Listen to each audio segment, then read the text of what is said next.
ఈ వీడియోలో మనం క్వశ్చన్ నెంబర్ 12 ఎలా సాల్వ్ చేయాలి నేర్చుకోబోతున్నాం.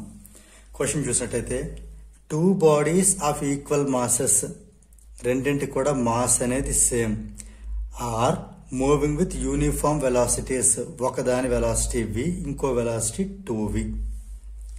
ఇది situation. Find the ratio of the kinetic energies. What kinetic energies ratio find out చేయాలి. ఇలా నేను పార్టీషన్ చేసి ఇది బాడీ 1 గా లేదా ఫస్ట్ బాడీ అని రాద్దాం, లేదా బాడీ 1, ఇది బాడీ 2 అందాం. 2 బాడీస్ ఈక్వల్ మాసెస్ కదా, అంటే రెండు కూడా మాస్ అనేది ఇది స్మాల్ m kg అయితే ఇది కూడా స్మాల్ m kg. ఇంకా వెలాసిటీస్ తీసుకుందాం. ఈ వెలాసిటీ v అయితే ఈ వెలాసిటీ 2v. ఓకే, ఇప్పుడు ఈ రేషియో, ఈ కైనెటిక్ ఎనర్జీ రాద్దాం, ఈ కైనెటిక్ ఎనర్జీ రాద్దాం, వాటి రేషియోస్ ఫైండ్ అవుట్ చేద్దాం.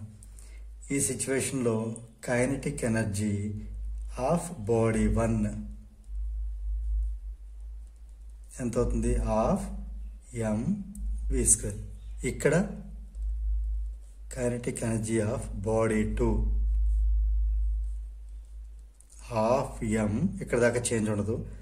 v² బదులు ఇక్కడ 2v ఉంది కాబట్టి 2v².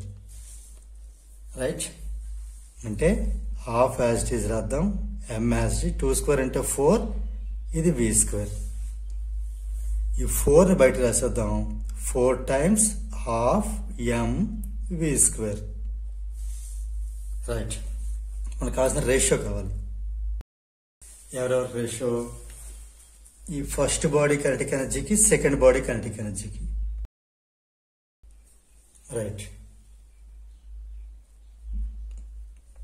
ఇది మనకి హాఫ్ mv², ఇది 4 times హాఫ్ mv².